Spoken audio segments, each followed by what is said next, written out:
Hello and welcome to the Toffee Blues, your source for all things Everton, and welcome back once again to the Toffee Blues podcast. I'm joined by Harry once again, mate. How are you doing? Do you know what? Yeah, not good. I feel like last week because I didn't think that we get enough hate comments under this pod that I'd take to Twitter after the Ipswich game, and I don't think I'd handled myself very well on X, and I got a wee bit of criticism for criticizing David Moyes, but I'm sure we'll get into it on today's episode.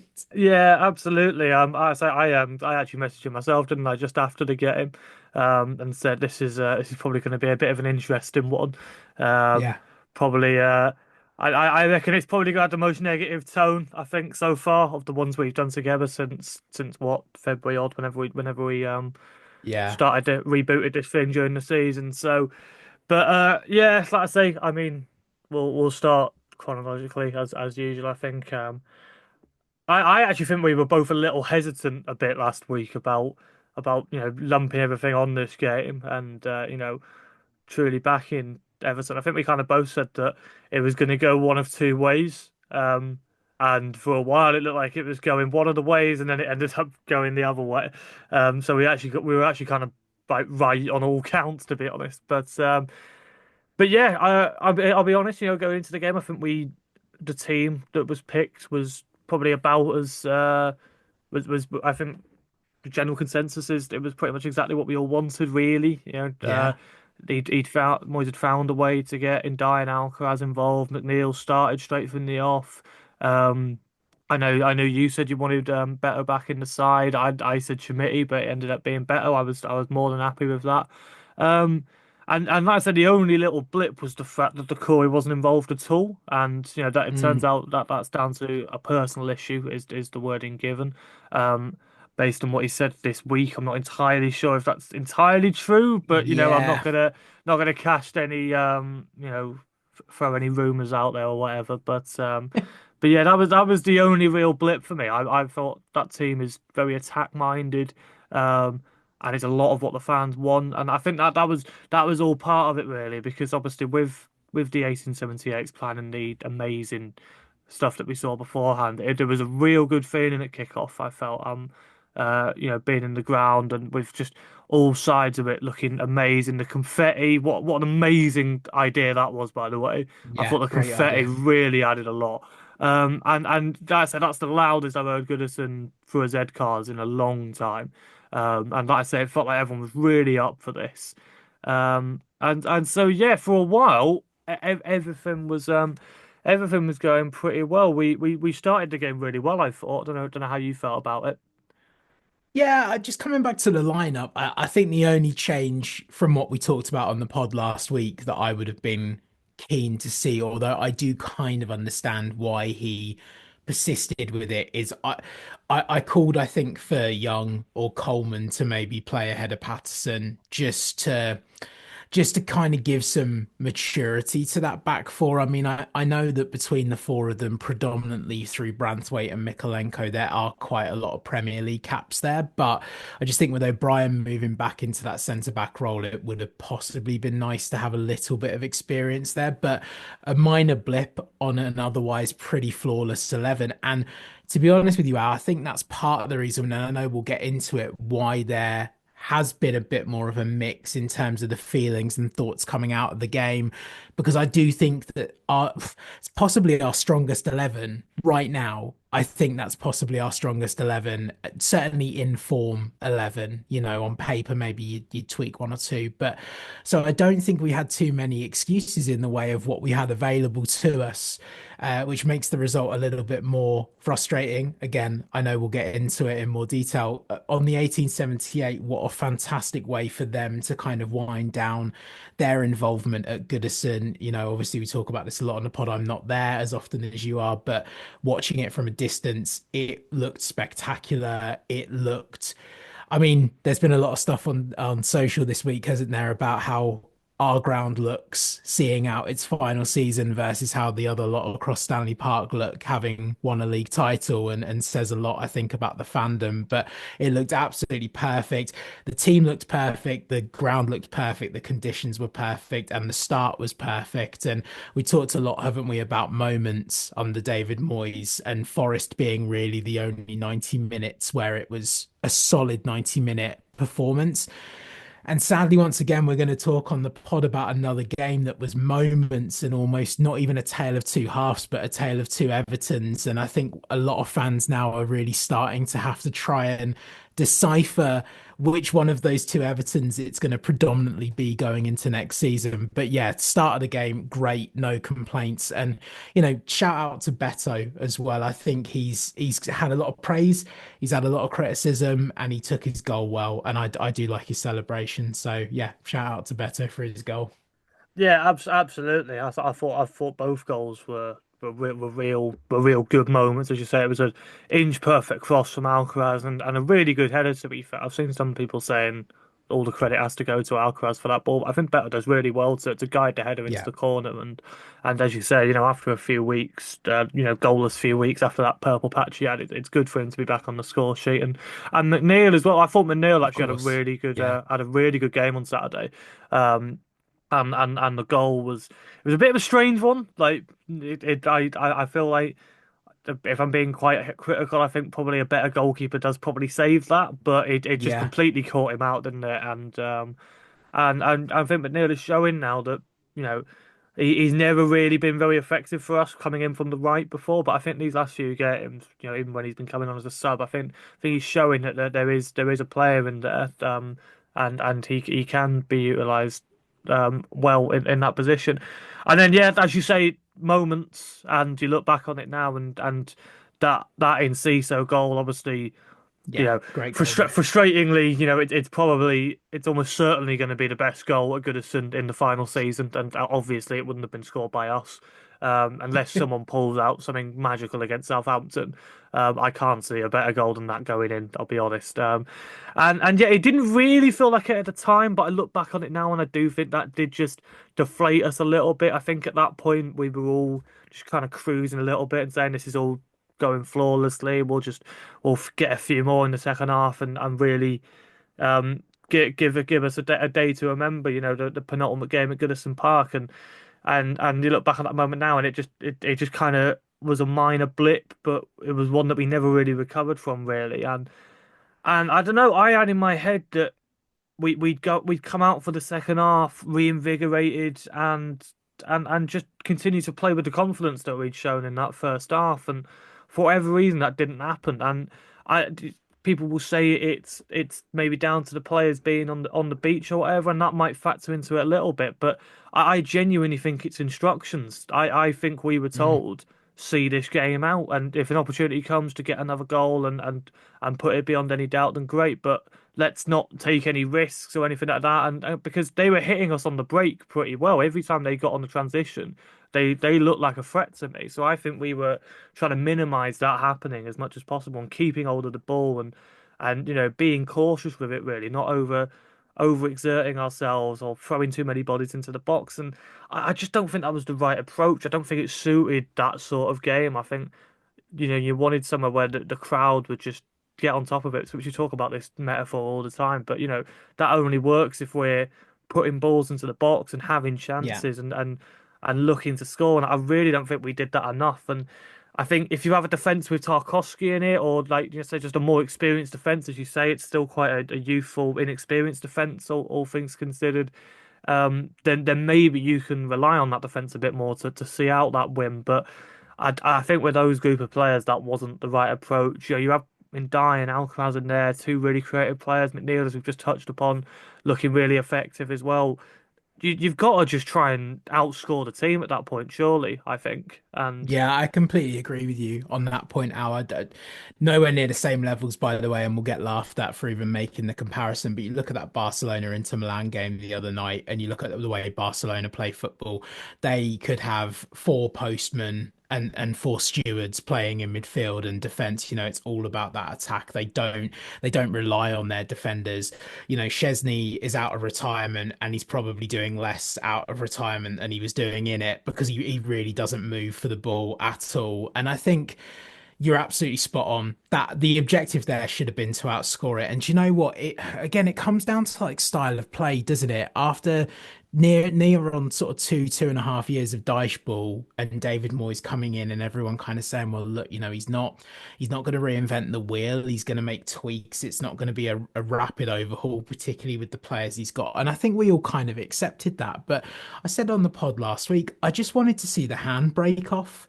And if that had been a 2-2 end to end, we've scored a good goal. They go and score a goal because we've left it too open. I think I'd sit on this pod and say, well, do you know what? Like, at least we know where we're at. Like, at least we played fearlessly, knew we could score. We knew we were probably going to leak a couple. And there you go, like, tail of the tape is it's a draw. But once again, what is it, the fourth time this season to be 2-0 up and to throw it away, either to not take a point from it or to have to settle for a point against okay, they play some fairly decent football. As the bottom three clubs go, I think Ipswich Town, give them their flowers. They play some fairly okay stuff, right? I think on another season they could have possibly stayed up at the expense of someone else. But really for me, sitting here and saying it's 2-2, they fought back. You're absolutely right. They came out after the half-time interval. The crowd were a little bit edgy, but I think there was enough in there in the stadium from what it sounded like on TV that to get them through it.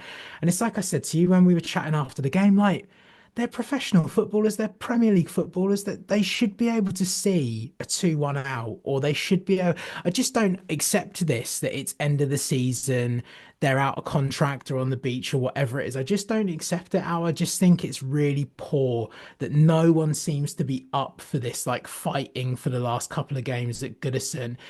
Apart from the fan base, I just think that that's been the tale of Everton for the last 4 years, hasn't it? That it seems that the only ones that really care are the fans. And we kind of, I think, thought and maybe hold David Moyes to a slightly higher standard and expectation because, cliche alert, but he knows the club. He is very Everton. He coined the People's Club phrase. He's very much a part of the furniture at Everton. And I'm not gonna drag him over hot coals and say this is it for him, but I am gonna say like it's gotta be better. And that Southampton game has gotta be 4-5 nil for there to be any kind of amends made for that. Because I don't think it was acceptable at all, regardless of what we say about the youthful defense or that we're gonna concede goals playing a slightly more like attacking style of football. It's not attacking enough to justify the amount that we're leaking at the back for me, sadly. Yeah, I completely agree, and it's one of them where once Ipswich get the equaliser, I think we've seen so many games over the years where you get a hammer blow like that, and in all fairness to the players, you can see there's visible frustration, and you could just tell there's deflation and all that, and there just wasn't really any of that on Saturday. It was just like, oh well, there you go. But there was also no belief that we'd get back into the game. Like the No. 10 minutes that followed Ipswich getting that equaliser, they were on top of us, and that was the only real time in the game where that was the case. Yeah.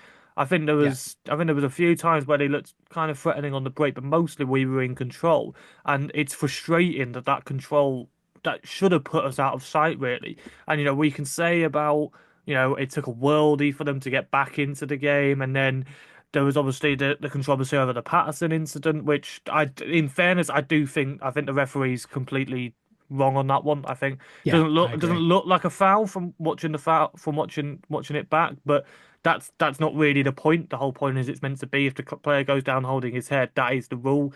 Yeah. We see players exploit that rule all the time, and it gets pulled back. Like if it's against us, we're frustrated, but we have to deal with it because it's the rule. Yeah. But the goal was coming. It really was. I think Goodison wasn't exactly nervy, but there was just nothing to get us up about. And as you say, if we're knocking on the door, trying to find that third or even that fourth to really put the game beyond any doubt, then the crowd responds to that, and it gives them something to to build the confidence. And so it wasn't exactly nervy, but everyone's got it in the back of their heads because, as you say, it's the fourth time it's happened this season now. We've seen it Yeah. too many times.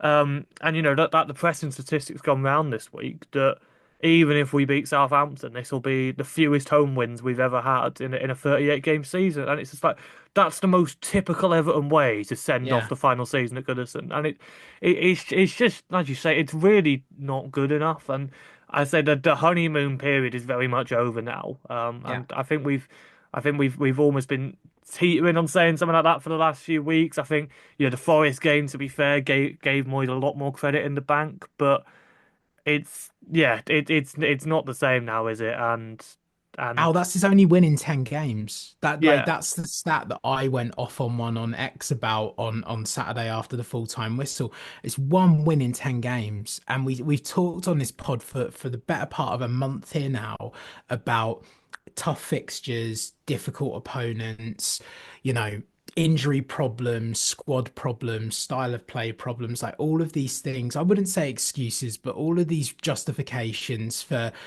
why he's doing a good job. And okay, you can flip that stat and say, what is it, 4 league defeats since January?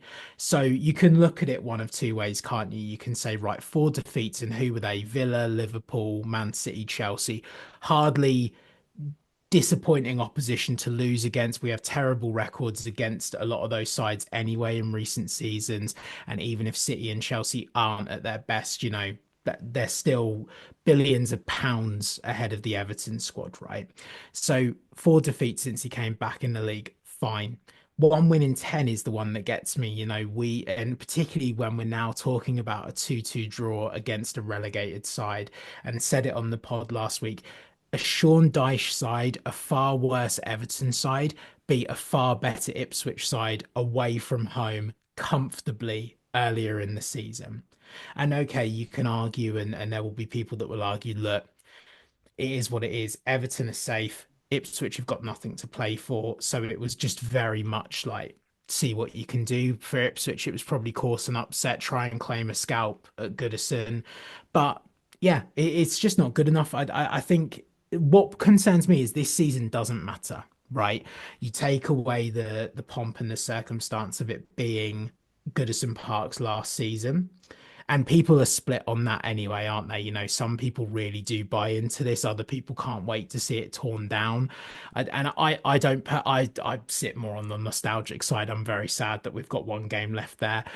But it's all eyes on next season, and that's where my worry comes from. And here's the thing that I was trying to get across on social media, Al. You can criticize somebody that you like, and you can demand more from somebody that you want to see succeed. I don't want David Moyes to fail. I don't want us to have another manager. We've spent 11 years trying to replace him and replaced him with him. So we're in a situation where I want him to succeed. It makes me very nervous that he is as embedded now as he is with the infrastructure changes and the fact that it's probably going to be him heading up the recruitment in the summer. It does make me nervous. It makes me incredibly nervous that I think Jack Harrison is going to be an Everton player next season and we're not going to have the option to get rid of him. And I also think that his handling of stuff off the pitch is dipping somewhat as well. This comment that Doucoure made this week, it makes it sound like the ducks are not in a row, and there's some conversations between people that should be there and aren't, and people that are on their way out that we're trying to keep. And it just weirdly seems a bit more of a low-key settled mess, but still a mess. And that's what worries me. This season doesn't matter, but next season does. It's pivotal to the club's history. It's pivotal to the club's long-term future. And we've got to get it right. And I'm losing faith week on week that we're getting it right with who's there right now, sadly. That's as blunt as I can put it, really. yeah, and I completely get that argument. You've mentioned the name that that he who must not be named, but it's there's no getting away from it. That if that performance is put in under Deitch and it contributes to the record you've just said, 1 win in 10, then the pitchforks are out, and and the pitchforks just don't seem to be as out. And is that just because Moyes says the right things in his press conferences compared to what Deitch said? It does all seem it's all perception, I think, Yeah, it's and. true. And I was very I tried to be very measured in my expectations this season when Moyes came in, and I was pretty blown away, to be honest, by the first few weeks under Moyes and those performances and the complete change in intent.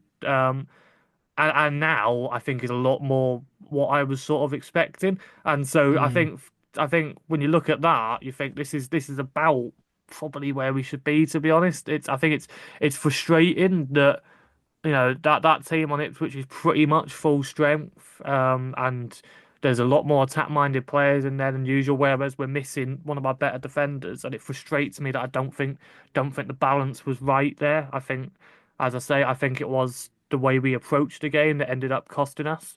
yeah. I think about the fact that even though most of the periods of the game I remember we were in complete control of, Ipswich actually ended up having four more shots than us.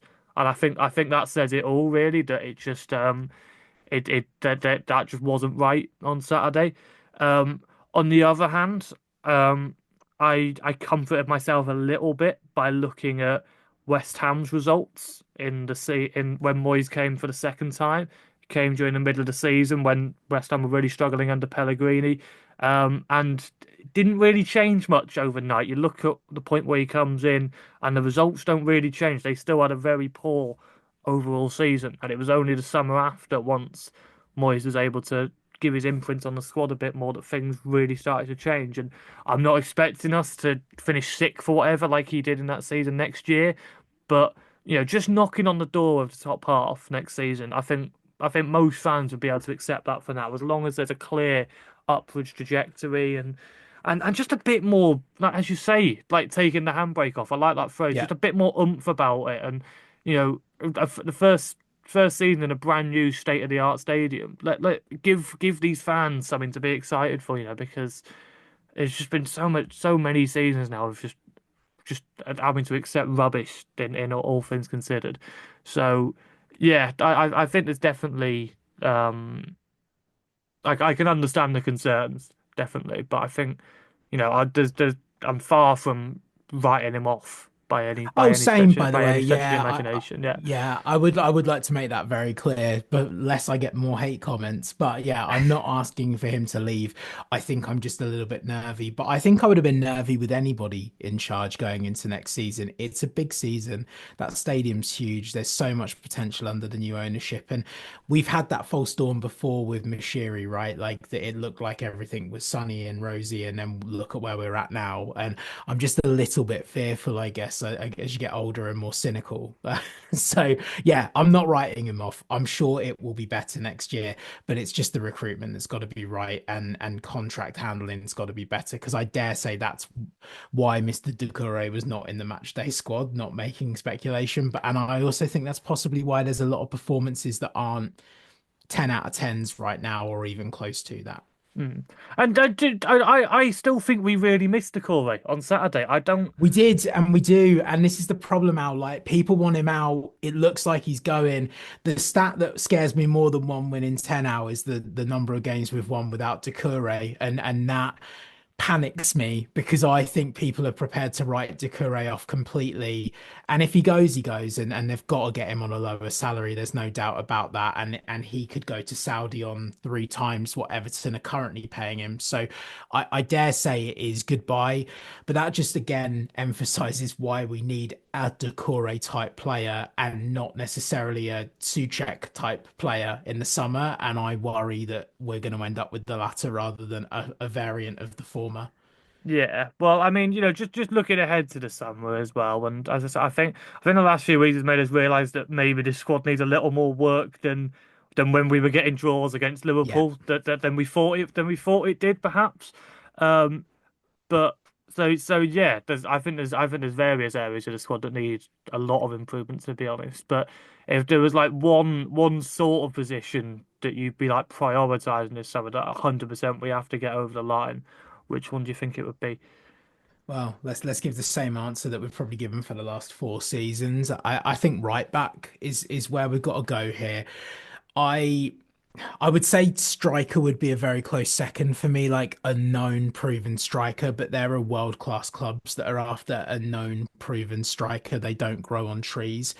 We've needed a right back replacement for 5 seasons now, probably. it's very unclear whether Young, Coleman, or either will be at Everton next season, and Patterson shouldn't be. So that then needs to be a right back replace. So for me, it's going to be right back because I think the Jake O'Brien experiment is great. Don't think it's fair to the lads to have him go into next season as like the starting option at right back. I think versatility is a great trait in a player, but it's not where we want to be. So yeah, for me, I'll right back next season.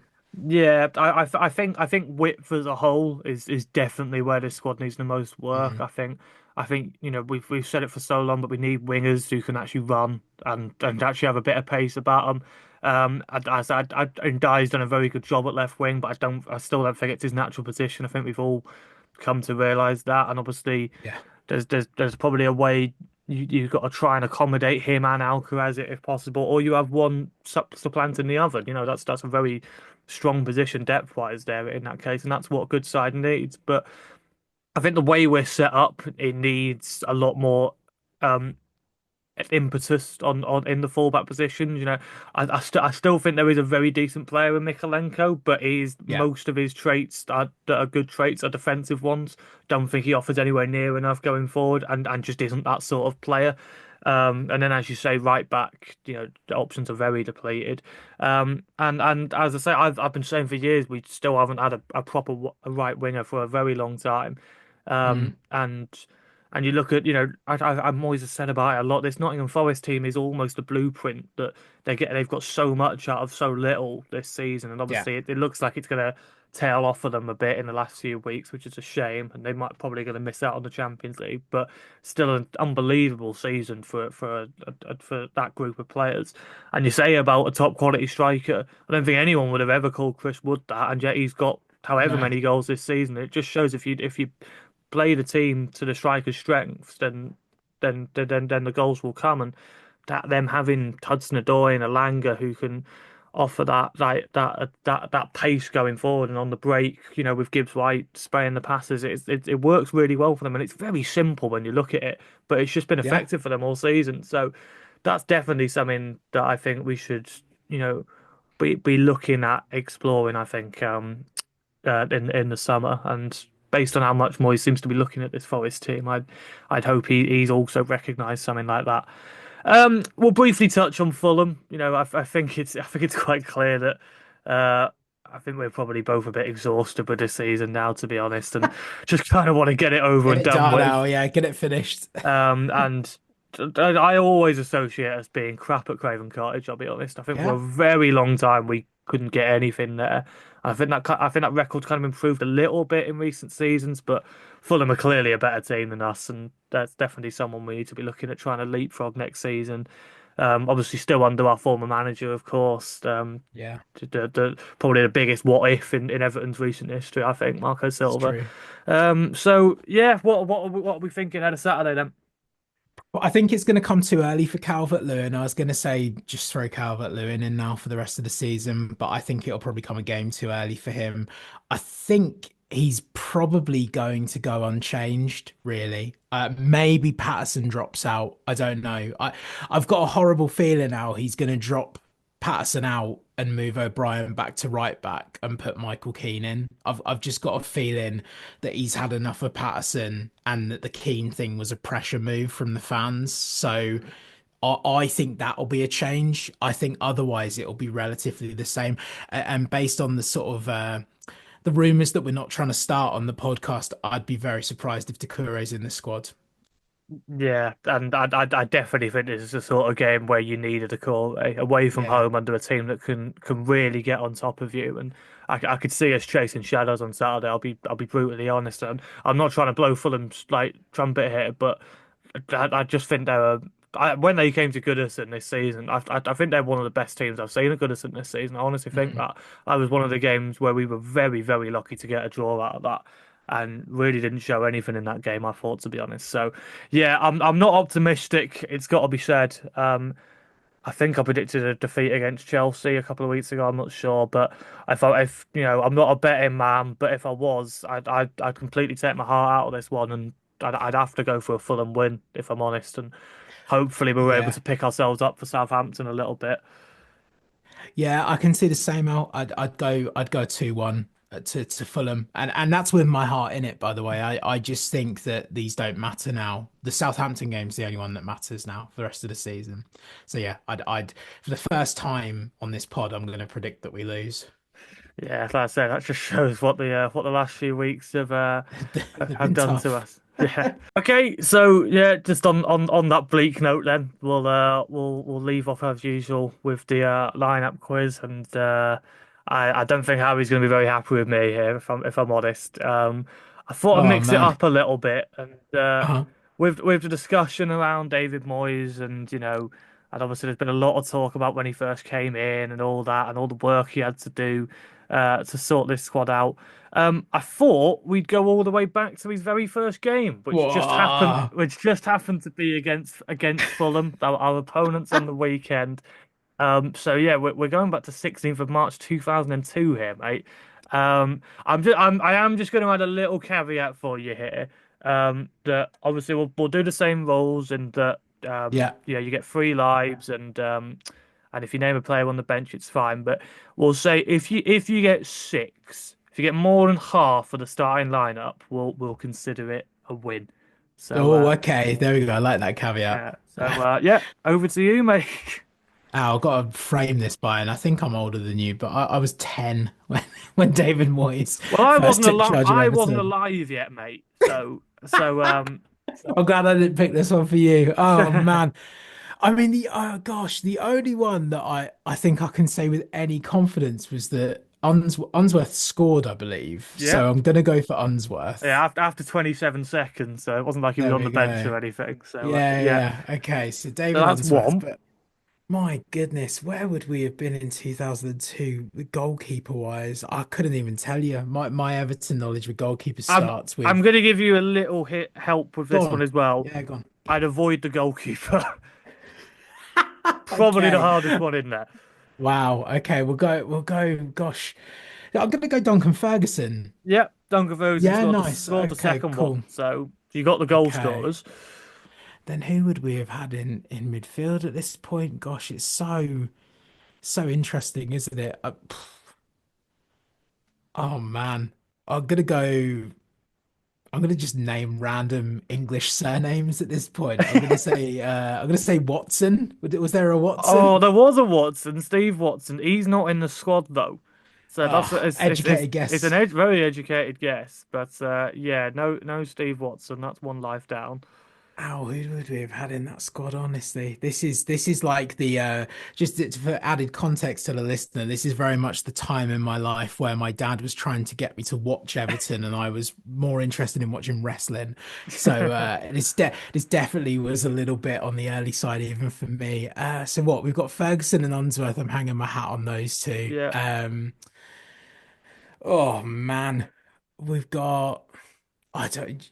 Was Rideout still playing for us at that point? No, there's no ride out. So How are you trying yeah. to get me killed in the comments? They're going to pick up that I don't have a Scouse accent and they're going to come for me now. Like, honestly. There's no Skulls Um, action here, mate, either. So um so we've got one more life. Honestly, it might be a put out of the misery job here.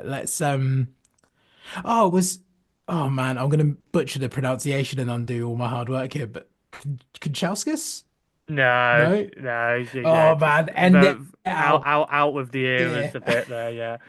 Um yeah, so okay, so yeah, we'll start from goalkeeper wise. Steve Simonson. Can't Mm. believe you didn't see him there. Um Oh, great like I said, goalkeeper. that's yeah, this is a very bleak time. Tony Hibbert was at right back. Ah, there you go. I Yeah. thought you possibly might have got him. This is very early on in Yeah. his career, though, to be fair. The year was kind of clash a little bit with your 95 and 2005, where when Tony Hibbert was like a first team regular or whatever. Uh, then Alan Stubbs and Of David course, Weir, yeah. the two centre backs. Thought there was outside chance maybe. These are very early Moyes name eras ones here. Pistone at left back. Yeah. Yeah. Scott Gemmell at right mid. I would have Would have been been here all day, mate. yeah, would have been quite surprised if he plucked that one out. Lee Carsley I again. was tempted on Lee Carsley, Yeah, yeah. yeah. And then Tommy Gravison next to him as well. He actually got Of sent off course. in this game. Yeah. What a surprise. Yeah, not surprised there. Unsworth, as you said, and then Thomas Wazinski partnered Duncan Ferguson up front. So There you go. and then and what? Oh, sorry, bloody hell, my screen went. Um, and then yeah, we'll quickly go through the subs and Paul Gerrard on the bench, the backup goalkeeper, Peter Clark, Jesper Blomqvist, Joe Maxmore, and Nick Chadwick. And I think the main reason I picked this game is that the squad that Moyes inherited was also very, very bad, and he managed to turn things Oh, around. what a So great salient point to wind this yeah, down on, so Al. yeah, that's but pulling a positive out of a negative again. So so you got two. It's Take my not bad. two. I look forward to the Southampton game from 1922 that you're going to give me next week. But yeah, but yeah, we'll end on that note. So yeah, thank you very much again for joining me, Harry. No worries, mate. Please leave a like if you enjoyed the video. Subscribe to Toffee's channel for more Everton content, and we will see you in the next one. Up the Toffees.